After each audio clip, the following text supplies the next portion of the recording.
ano yung itsura nitong space before? Yes. Like there, All white. all white, walang nagaganap basically. Walang mga lights. Okay. 1, 2, 3. Open your eyes. Wow. Wow.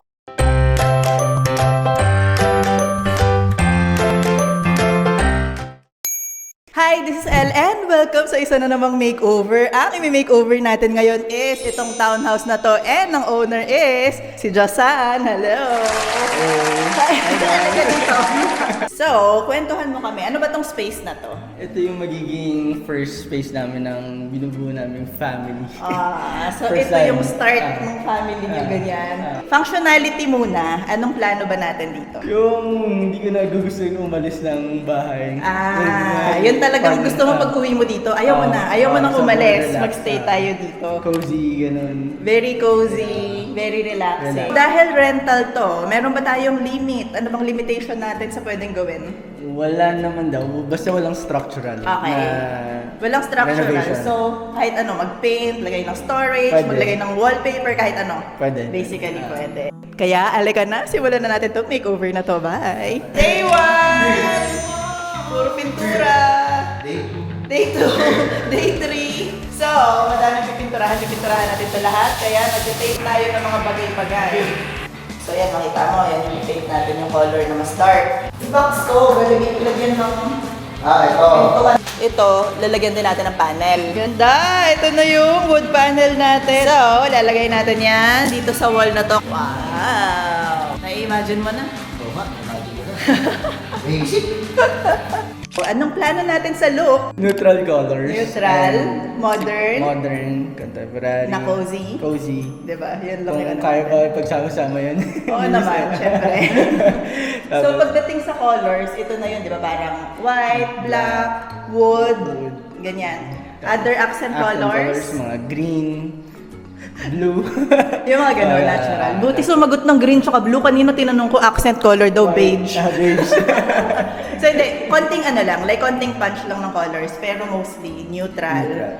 Ang goal is mas gawin lang siyang very cozy. Homey. Okay. So design natin dito sa space natin. Ang goal kasi natin dito is may pagka-MCM inspired, tapos modern and cozy. Kaya dito sa wall na to, maglalagay tayo ng fluted panel. Pero yung dark color, yung walnut color, para very grounding talaga dito sa space. Tapos dito naman, maglalagay tayo ng couch natin dyan na neutral shade pa rin. Tapos, para naman dun sa curtains natin, ang gagawin natin is parang white lang or neutral lang na very light na color para ma-soften tong space. Dito naman sa kabilang side ng room, ito yung magiging dining area natin. Dahil small space lang to, ang lalagay natin is a round table na 4-seater in wood na color. Yung ka-color ng mga wood tone natin dito. Tapos, dun sa ibabaw nung kitchen natin, maglalagay tayo ng false beam. Gusto ko lang visually, parang masiseparate yung kitchen. And, dito naman sa wall na to, paglalaroan natin siya ng paint, maglalagay tayo dyan ng arc effect. Tapos, syempre, meron tayong mga artwork dyan sa wall na yan. Other function niya, like storage, ano ba mga kailangan niya? Siguro small storage lang na maging useful yung mga dead space na feel ko Okay. pwedeng gawing storage. Hindi naman sobrang puro storage. So, hindi naman kayo madaming gamit. Sakto hindi. lang. Ayoko din na sobrang daming gamit. We're back! Oh my God! Ang cute. Ang ganda! Na-paint na natin yung mga walls, yung ceiling, and ilalim ng stairs. Yan, lalagyan natin ng door, gagawin natin storage. So, ayan na yung kaartehan natin. Pero, dadagdagan pa natin, meron siyang art dun sa dulo. Talaga ba? Ganyan kalaki? Sige nga. Actually, okay nga yung size na yun. Perfection. Ito na nga, oh. Captain America. Ang cute! Ano ba kaya pala mabigat? Dalawa pala to? Isahan niyo ako Captain ka, di ba? Ayan na yung art wall natin. So, meron ba kayong mga existing na gamit na... Ang may pwesto lang kami is yung for ref. for fridge. So, lahat to, bibili natin from scratch. Yes. Tayo pipili, basically, kung ano yung Yes. lalagay natin. Uy, exciting. Gusto ko yung... So, mag-shopping tayo today. Hi. Ang dami natin kailangan kasi nga bare unit to. So, kailangan natin ng sofa, dining table, mga dining chairs, coffee table, rug, lahat.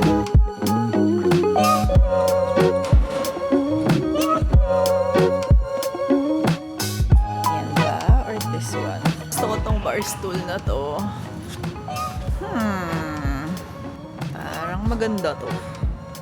Magpapa-custom pala tayo dito ng sofa. Kailangan natin mamili ng fabric. Oh my God, ang tagal ko na hindi napapagawa ng custom na piece. Pero may oras tayo, let's go. Bolo na, agad-agad. This. So, syempre para gawing cozy to, lighting. Ano bang gusto mo sa lighting? Warm. Ano sana, iwasan yung white. Wala Okay. kung walang white, mas okay. Ay, Warm. pabor sa akin yun. Di ako nag-white color. So, lahat is warm color. Yes. Tapos with lamps, yung mga ganyan. Ah, yes. Yung mga Lighting. pa-corner-corner. May pagkagabi, pwede ka talagang Mag-lounge. chumil, mag-lounge, ganyan. Anong ina-expect mo? Maganda. May gulutan factor. Gulatin ko na lang isa. So, sobrang excited na ako na gawin tong space na to para sa start ng family nila. So, pag-reveal natin, kasama si partner dito. Yes, kasama si Mark. Yay! Nasa work lang siya today. pero Nasa work, oo. Kasi biglaan tong interview na to, kaya kaya wala siya. Pero sa reveal, surprise natin sila pareho. We're here! Kami dati pa. Sila dati ba? Ako, I'm here. Finally. Konti na lang. Ito na siya. Ang ganda na niya. Andito na rin lahat ng mga furniture na binili natin. So, ayan yung sofa, may coffee table, meron tayo mirror, hello, dining, tapos, ayan na yung mga frames. Kabitan natin ito lahat. Tara! Kanan na ay siya. Ano ba kanan mo? Taas mo na lang ng like an inch. Yan. Hanging light natin dito. Ang cute. Meron tayong mga frame and artwork dito. So, ito yung mga pinaprint natin. Ito ako nagdagdag ng colors actually.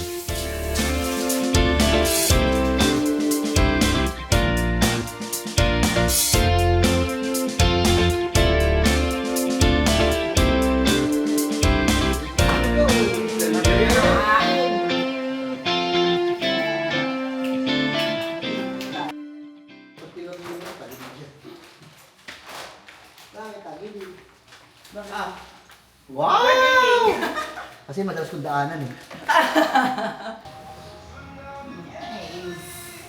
And tonight falls, you gave me true.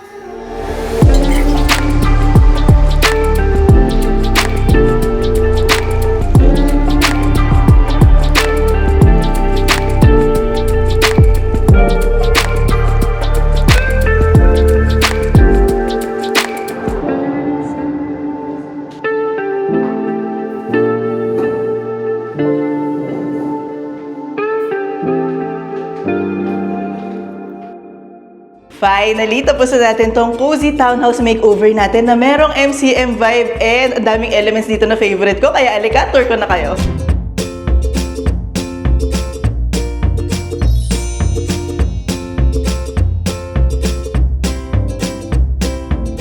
So, pagpasok nyo dito sa space natin, meron ditong malaking blank wall. Siyempre, anong gagawin natin dito? Gagawin natin tong grand na foyer area. Kaya, ayun yung nilagay natin. Unang-una nating nilagay is itong storage niya. So, meron lang tayo ditong narrow na space para hindi siya storbo dito sa door. Kaya, yan yung nilagay natin.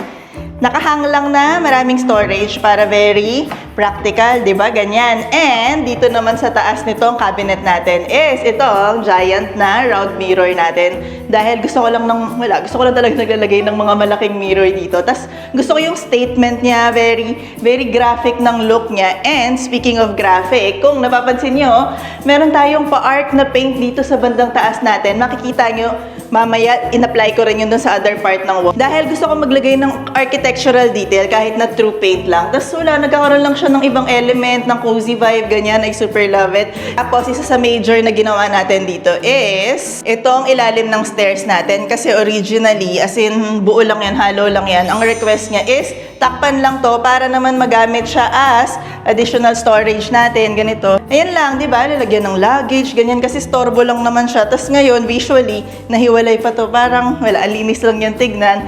Tapos, doon naman sa kitchen, dito sa space na to, actually, ayos na to. Maganda na yung kitchen nila, kompleto na yung cabinet, ang ganda na, naka-granite na siya, as in, okay na siya. Pero syempre, kailangan natin siya i-upgrade para bumagay dun sa rest ng space. Unang-una nating nilagay is yung beam natin dyan.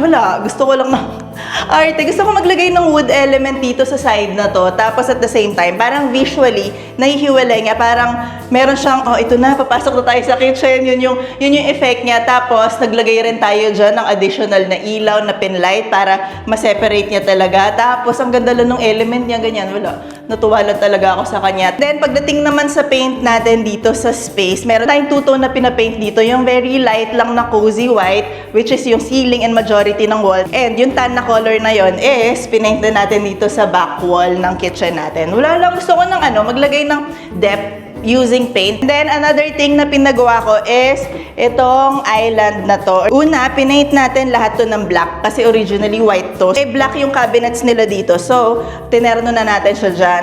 Tapos, yung black na yun, pinaint natin dito sa wall na yan. Parang nagkaroon siya ng connection. Parang visually nakakonect na siya dun sa beam natin, dito sa island. Tapos at the same time, itong breaker na to, nagbe-blend lang siya ganyan. Then, dito naman is, meron tayong nilagay na fluted panel dito sa ilalim ng bar natin. Kasi dun sa living natin, later papakita ko, meron tayong fluted panel doon. Tapos, tinerno lang natin siya dito for the wood element, nagmumukha siyang custom. Then, syempre, naglagay tayo dito ng bar chair.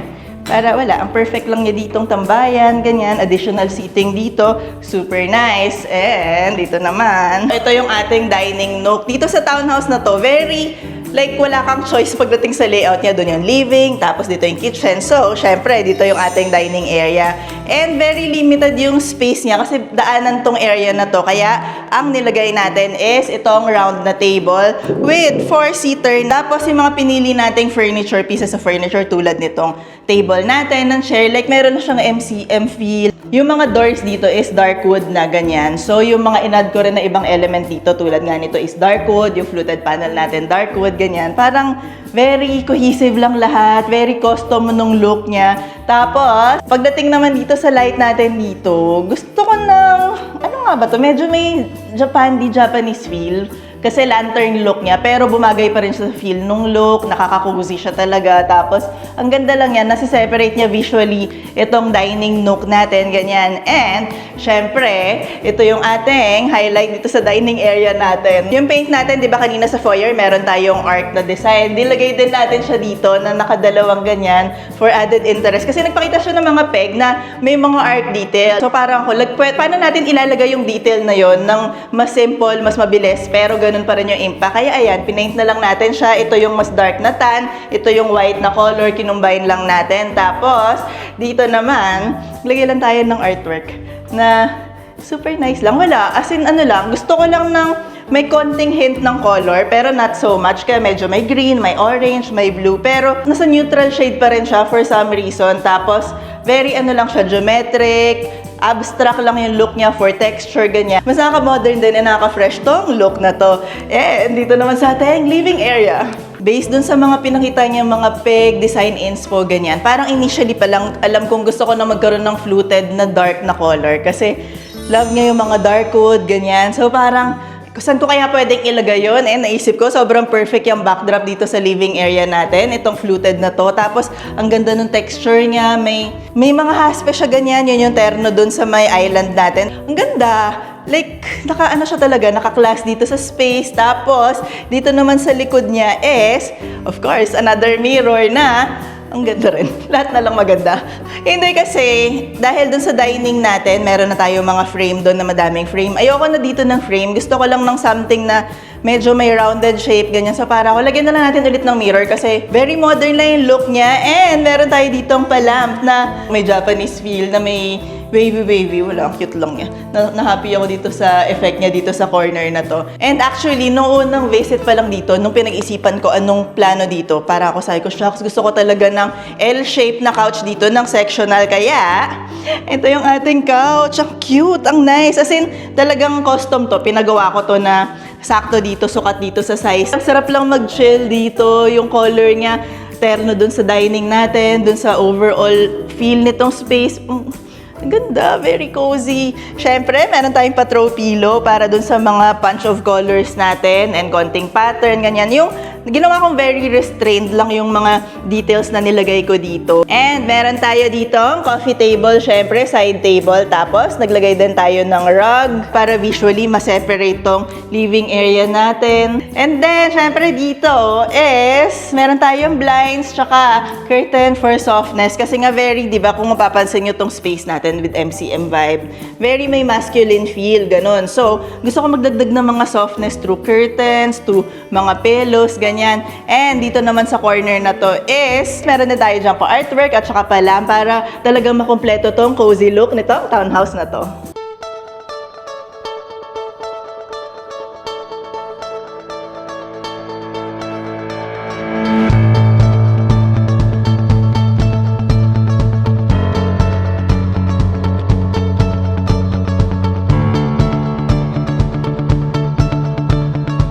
So, ito na yung ating makeover. As you can see, feeling ko na-achieve naman natin yung goal natin na very cozy. Yun na gusto niya eh.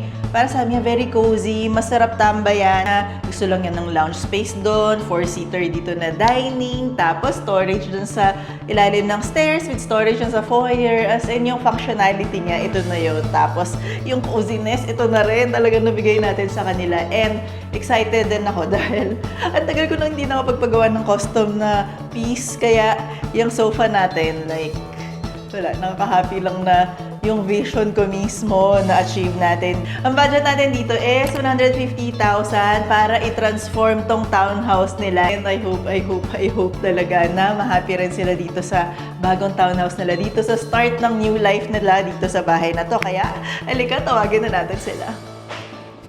Hi! Kamusta? Okay naman. Excited na. Anong expectations natin? Hindi namin alam actually. Hindi namin na iniisip masyado eh. Ito yung na iniisip. Ayaw niya naisipin. Ano, ready na ba? Kabado lang. Pigit na. Makaranda. Okay? Sige. Okay. Sige, dyan lang muna. Wait. Ay, ako lang yung door. Nakakababa. Imagine niyo, ano yung itsura nitong space before? Yes. Like there, Door all white. all white, walang nagaganap basically. Okay. 1, 2, 3, open your eyes. Oh, wow. Wow.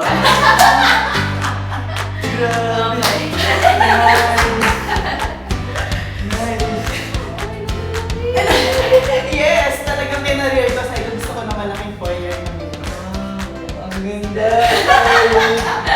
So yun, wala yan dati. Yung wood na yan. Para lang may custom ng konti. Very may drama tayo lang. Yes!